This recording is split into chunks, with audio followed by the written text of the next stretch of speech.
کہ خواتین دین کے کیا خوب ہے یہ سلسلہ، دین اور خواتین اعوذ باللہ من الشیطان الرجیم، بسم اللہ الرحمن الرحیم۔ الحمدللہ الذی ہدانا لہذا وما کننا لنہتدی لولا ان ہدانا اللہ۔ یعنی تمام تعریفیں اللہ رب العزت کے لیے ہیں جس نے ہمیں ہدایت کی راہ دکھائی، اور اگر اللہ ہمیں ہدایت کی راہ نہ دکھائے تو ہم کچھ بھی کر نہ پائیں۔ تمام تر درود و سلام ہوں اللہ کے حبیب سید الانبیاء امام الانبیاء حضور جان عالم صلی اللہ تعالی علیہ وآلہ وسلم پر۔ السلام علیکم ورحمۃ اللہ وبرکاتہ۔ جناب، خواتین کی دینی تربیت اور اصلاح کے تعلق سے ARYQ TV کی یہ عمدہ کاوش ہے جس کا سرنامہ ہے دین اور خواتین، اور ذرائع ناچیز کے ساتھ کئی برس سے آپ یہ پروگرام دیکھ رہے ہیں۔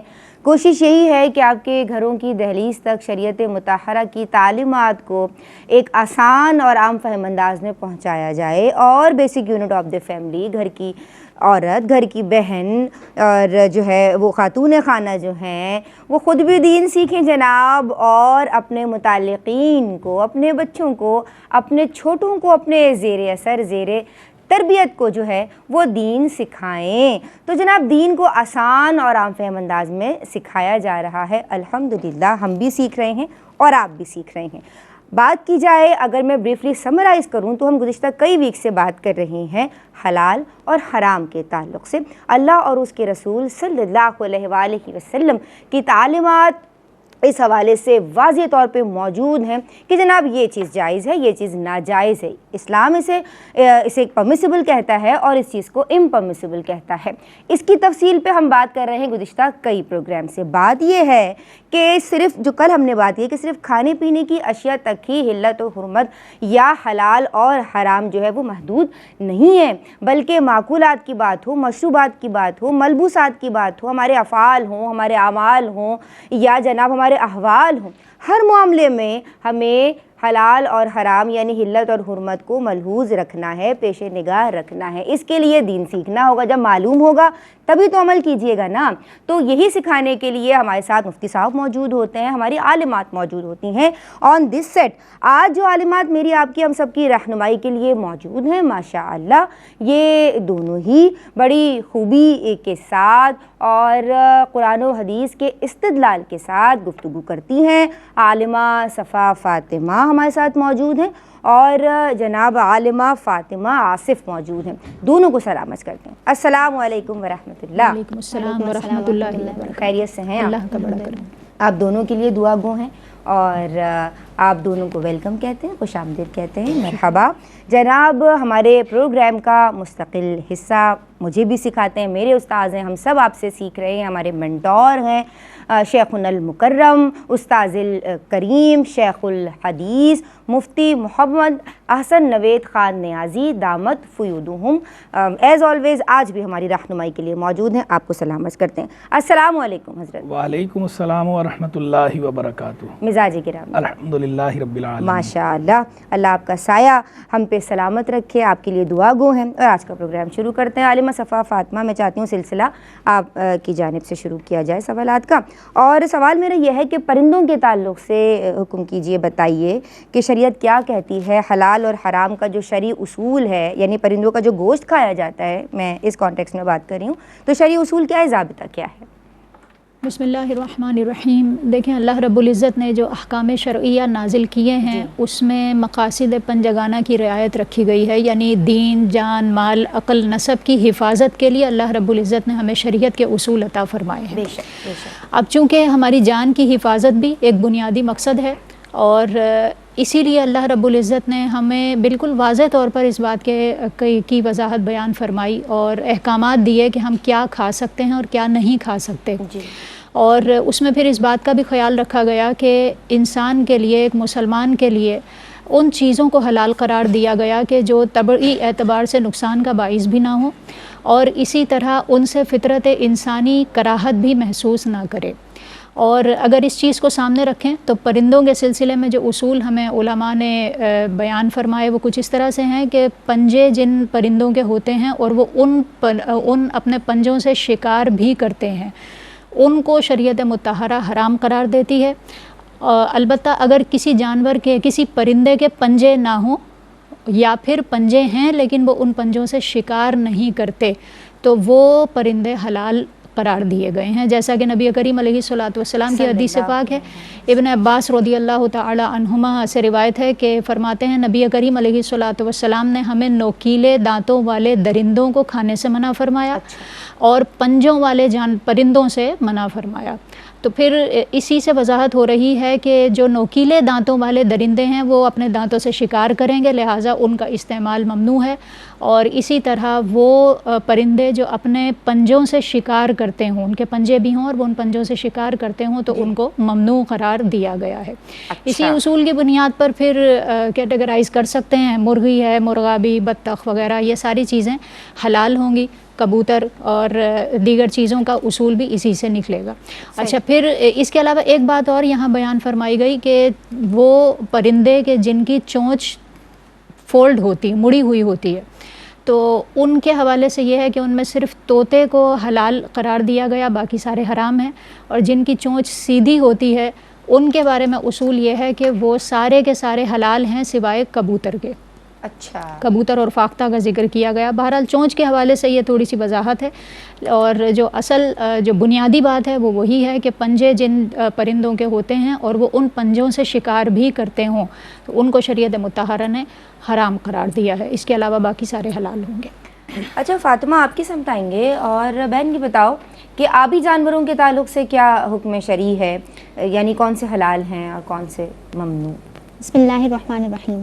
سب سے پہلی بات تو ذہن میں یہ رکھیں کہ شریعت مطہرہ ہمیں نفاست اور پاکیزگی سکھاتی ہے اور طہارت کا درس دیتی ہے، اور دین اسلام اس بات کو پسندیدہ قرار دیتا ہے کہ ہمارا ظاہر حال بھی صاف ستھرا اور پاکیزہ ہو اور باطن بھی صاف ستھرا اور پاکیزہ ہو۔ یہی وجہ ہے کہ ہمارے لیے مخصوص جانوروں کو حلال قرار دیا گیا ہے، اور وہ جانور جو کہ طبعی طور پر ہمارے لیے کراہت یا نقصان کا باعث ہو سکتے ہیں ان کو حرام قرار دیا گیا ہے، ان سے منع فرمایا گیا ہے۔ اب آپ کا سوال کہ آبی جانور یعنی پانی میں رہنے والے جانوروں کے متعلق ہے، تو فقہ حنفی میں سمندری جانوروں کے بارے میں ہے کہ صرف مچھلی ہمارے لیے حلال ہے، اور مچھلی کو کھانے میں کوئی شرعی طریقے سے اس کو حلال کرنے کی بھی ضرورت نہیں ہوتی ہے، جیسا کہ حضرت عبداللہ بن عمر رضی اللہ تعالیٰ عنہما سے روایت ہے کہ رسول اکرم صلی اللہ علیہ وآلہ وسلم نے فرمایا احل لنا میتتان، ہمارے لیے دو مردار حلال کیے گئے ہیں، السمک والجراد، اچھا، ایک مچھلی اور ایک گراس ہاپر، اس کو عربی میں جراد کہتے ہیں۔ مطلب یہ کہ ان دونوں کو بغیر شرعی طریقے سے حلال کیے بھی آپ کھا سکتے ہیں۔ ٹھیک ہے، البتہ وہ مچھلی، جی وہی، البتہ وہ مچھلی جو پانی کی سطح پر، البتہ وہ مچھلی جو سمندر میں مر جائے اور پانی کی سطح پر آ جائے، اچھا، تو اس کا کھانا فقہ حنفی کے مطابق جائز نہیں ہے، جیسا کہ حضرت جابر بن عبداللہ رضی اللہ تعالیٰ عنہما سے روایت ہے کہ رسول اکرم صلی اللہ علیہ وآلہ وسلم نے فرمایا ما القى البحر او جزر عنہ فکلوا، جس کو سمندر پھینک دے یا جس کو سمندر سے دور ہو جائے تو اس کو کھا لو، وما مات فیہ فطفا فلا تأکلوا، اور جو سمندر میں مر جائے اور اوپری سطح پر آ جائے تو اس کو مت کھاؤ۔ اب جھینگے کی بات کی جائے تو جھینگے کے بارے میں ایک اصول یہ ہے کہ جس علاقے میں جھینگے کو مچھلی قرار دیا جاتا ہے تو وہاں کے لوگوں کے لیے اس کو استعمال کرنا جائز ہے، اور جس علاقے میں اس کو مچھلی قرار نہیں دیا جاتا تو پھر وہاں کے لوگوں کے لیے اس کو استعمال کرنا جائز نہیں ہے۔ صحیح۔ اب چونکہ جھینگے کے بارے میں دو طرح کی رائے ہوتی ہیں، تو اس لیے اپنے علاقے کے فشرمین یعنی مچھیاروں سے پوچھ لیں کہ یہ مچھلی ہے یا پھر جانور ہے، اگر وہ کہیں مچھلی ہے تو وہاں کے لوگ اس کو استعمال کر سکتے ہیں، اور اگر وہ کہیں کہ یہ مچھلی نہیں ہے کوئی جانور ہے تو پھر وہاں کے لوگ اس کو استعمال نہیں کر سکتے۔ اب مزید یہ کہ اگر کوئی خود سے بچنا جائے اور نہ کھائے تو یہ اس کی ذاتی احتیاط ہے، اگر آپ کسی کو دیکھتے ہیں جھینگا کھاتے ہوئے تو آپ اس پر اعتراض نہ کریں، کیونکہ شریعت نے اس کو وسعت دی ہے۔ اب جہاں پہ شریعت نے وسعت دی ہے تو تنقید کرنا مناسب نہیں ہے۔ اچھا، اب باقی رہا یہ مسئلہ کہ دوائیوں میں اکثر ایسا ہوتا ہے کہ مچھلی کے علاوہ دیگر آبی جانوروں کا بھی استعمال کیا جا رہا ہوتا ہے، تو پہلی بات تو یہ کہ یہ از خود جانوروں کا استعمال نہیں کیا جا رہا ہوتا کھانے کے لیے، اور دوسری بات یہ کہ بطور علاج استعمال ہو رہے ہوتے ہیں. تو جو کوئی ایسا مریض ہے جس کے پاس کوئی دوسرا آپشن ہی نہیں ہے, کوئی آلٹرنیٹ ہی نہیں ہے اس دوائی کو استعمال کرنے کے علاوہ, تو پھر وہ اس دوائی کو استعمال کر سکتا ہے, اس کے لیے جائز ہوگا. لیکن مچھلی کے علاوہ, خوراک کے طور پر مچھلی کے علاوہ دیگر کوئی بھی آبی جانور استعمال نہیں کیے جا سکتے. اچھا ٹھیک ہے. مفتی صاحب میں آپ کی سمت آنا چاہتی ہوں, آ جاؤں. یہ پرندوں کا گوشت اور آبی جانوروں کے تعلق سے ان کا گوشت کھانے کا جو حکم ہے, جو اصول ہے, جو ضابطہ ہے, وہ آپ اپنے خوبصورت انداز میں سمجھا دیجیے. بسم اللہ الرحمن الرحیم. صلی اللہ علیہ حبیب محمد وعلی آلہ وصحبہ وبارک وسلم. کل بھی میں نے اس حوالے سے گزارش کیا تھا کہ ہمارا جو دین متین ہے اس میں جو حلال اور حرام کا تصور ہے وہ بہت وسیع تصور ہے. صرف کھانے پینے کے ساتھ اس کا تعلق نہیں ہے, بلکہ اس کا تعلق جس طرح کھانے پینے کے ساتھ ہے اسی طرح فائنینشیل سسٹم کے ساتھ بھی ہے, اسی طرح ہماری ٹریڈنگ کے ساتھ بھی ہے, اسی طرح کاسمیٹکس کے ساتھ بھی ہے, اور اسی طرح ہمارے دیگر امور کے ساتھ بھی ہے, مختلف چیزوں کے ساتھ ہے. تو ہر چیز میں بہرحال حلال اور حرام کا لحاظ رکھنا بینگ اے مسلم ہمارے لیے ضروری ہے. جب ہم مسلمان ہیں, دین متین کو ماننے والے ہیں, اللہ اور اللہ کے رسول علیہ السلام کا ہم نے کلمہ پڑھا ہے, تو اس کا تقاضا یہ ہے کہ ہم اللہ اور اللہ کے رسول علیہ السلام کے احکام کو تسلیم کریں اور ان احکام کو فالو کریں تمام امور کے اندر. صحیح. تو تمام امور میں حلال اور حرام کا فرق جاننا بھی ضروری ہے, اور اس فرق کو پھر ملحوظ رکھنا, اسے برتنا یہ بھی ضروری ہے. تو آج جو ہماری گفتگو ہے وہ صرف خاص جو ہے وہ کھانے پینے کے تعلق سے اس ذیل میں حلال اور حرام کی بات ہو رہی ہے. تو جو پرندوں کے جہاں تک حلال یا حرام ہونے کی بات ہے, تو پرندوں کے بارے میں چونکہ حدیث شریف کے اندر ضابطہ بیان کر دیا گیا ہے کہ ذو مخلب من الطیر, اس سے نبی کریم علیہ السلام نے منع فرمایا. تو یہ پرندے جو ہیں یہ غیر معقول اللحم کہلاتے ہیں, یعنی وہ پرندے جن کا گوشت کھانا حرام ہے. وہ کون سے ہیں؟ جو پنجے کے ذریعے زخم لگاتے ہوں اور پھر چونچ سے شکار کر لیتے ہوں دانتوں سے. ظاہری بات ہے جو پنجے پرندے استعمال کرتے ہیں وہ پنجوں سے زخم لگاتے ہیں, بعد میں جو چیر پھاڑ کرنا ہے یا جو کھانا ہے اس کا تعلق تو وہ ان کے دانتوں کے ساتھ یا چونچ کے ساتھ ہے. تو جو پنجے سے زخم لگاتے ہوں اور اس کے بعد شکار کے لیے استعمال کرتے ہوں منہ کو, یہ پرندے جو ہے یہ پرندے جائز نہیں ہیں, یہ پرندے حرام پرندے ہیں. جیسے چیل ہے, شکرا ہے, باز ہے, اس طرح کے جو پرندے ہیں, الو ہے, اس طرح کے پرندے جو ہے کہ یہ زخم لگاتے ہیں پنجے کے ذریعے اور پھر جو ہے شکار کرتے ہیں, کھاتے ہیں. دوسرے نمبر پر وہ پرندے ہیں کہ جن کے پنجے تو ہیں لیکن وہ ان پنجوں سے زخم بھی لگا لیتے ہیں لیکن شکار نہیں کرتے, وہ دانہ وغیرہ استعمال کرتے ہیں, منہ سے شکار نہیں کرتے اس طرح. تو وہ جو پرندے ہیں وہ پرندے حلال ہیں, وہ معقول اللحم پرندے کہلاتے ہیں. اچھا. تو ایک تو ضابطہ یہ ہے کہ جو پنجوں کے ذریعے زخم لگا کے پھر منہ کا استعمال کرتا ہو شکار کے لیے, اور اگر جو ہے وہ پنجوں کے ذریعے زخم بھلے لگا دیتا ہو لیکن شکار نہ کرتا ہو, منہ کا استعمال نہ کرتا ہو, تو وہ پرندے حلال ہیں. دوسری پہچان یہ ہے کہ جو پرندے وہ پرندے کہ جو صرف اور صرف مردار کھاتے ہوں, حرام کھاتے ہوں, جن کی غذا صرف حرام ہو, وہ پرندے بھی معقول اللحم نہیں ہیں, وہ پرندے بھی حرام ہیں. جیسے گدھ, کہ گدھ جو ہے وہ صرف حرام کھاتا ہے, مردار کھاتا ہے صرف, تو بھی حلال نہیں ہے. اس کے علاوہ باقی وہ پرندے کہ جو جن کی غذا جو ہے وہ کبھی کبھار حرام بھی کھا لیتے ہوں لیکن غذا ان کی عام غذا جو ہے وہ درست ہو, مردار نہ کھاتے ہوں عام طور پر, جیسے مرغی وغیرہ, وہ پرندے جائز ہیں. جی جناب, اس موقع پہ ایک بریک شامل کر رہی ہوں, اپنے لبوں کو درود پاک سے تر رکھیے. بسم اللہ الرحمن الرحیم. السلام علیکم ورحمۃ اللہ. جناب, دین اور خواتین میں ہم بات کر رہے ہیں حلال و حرام کے احکام کے تعلق سے, اور آج جو ہمارا موضوع ہے وہ کھانے پینے کی اشیاء کے تعلق سے ہے. بریک سے قبل ہم نے عالمات سے جانا تھا پرندوں کے گوشت اور آبی جانوروں کے گوشت کے حوالے سے کیا حکم شرع ہے, اور پھر مفتی صاحب کی سمت ہم بڑے تھے اور وہ ہمیں سمجھا رہے ہیں مکمل جو ضابطہ ہے, جو طریقہ ہے, جو کلیہ ہے. جی حضور. جی, تو میں گزارش کر رہا تھا کہ وہ پرندے کہ جو پنجے کے ذریعے زخم لگاتے ہوں اور پھر چونچ سے شکار کر لیتے ہوں وہ پرندے حرام ہیں. وہ پرندے, مثال بھی میں نے دے دی تھی ان کی, وہ پرندے جو پنجے کے ذریعے زخم تو بھلے لگا لیتے ہوں لیکن چونچ سے پھر شکار نہ کرتے ہوں, تو وہ پرندے حلال ہوتے ہیں بشرطے کہ ان کی مکمل غذا حرام نہ ہو. جیسے کبوتر ہے, تیتر ہے, بٹیر ہے, بطخ وغیرہ. پھر وہ پرندے کہ جن کی غذا جو ہے وہ حرام ہو لیکن عام غذا حلال ہو, کبھی کبھی حرام بھی کھا لیتے ہیں, جیسے مرغی وغیرہ کے وہ دانے جب چگتی ہے ویسے تو صحیح چگتی ہے, کبھی کبھی وہ گندگی میں بھی منہ ڈال دیتی ہے. تو اس طرح وہ جو مرغی ہے اس کا کھانا بھی حلال ہے, درست ہے. باقی ایک الگ ہے, جلالہ کا مسئلہ الگ ہے کہ جو صرف گندگی ہی, کوئی حلال پرندہ ہو یا حلال جانور ہو لیکن وہ صرف گندگی ہی کھاتا ہو, تو اسے بہرحال کچھ دن تک جو ہے وہ باندھ کے رکھنا ہوتا ہے. جب وہ گندگی کھانا چھوڑ دے تو پھر اس صورت میں اس کا کھانا درست ہوتا ہے, ادروائز جو ہے اس کا کھانا مکروہ ہے. یہ تو بات ہو گئی پرندوں کے حوالے سے.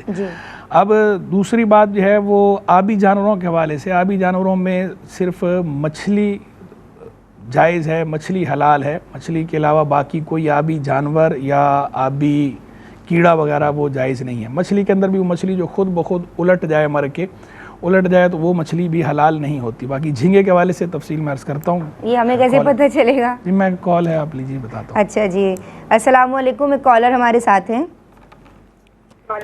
جی بہن, کیا نام ہے, کیا سوال کرنا چاہتی ہیں؟ ثنا نام ہے. ثنا, خوش آمدید. میں 3 سوال کروں گی. جی کیجیے.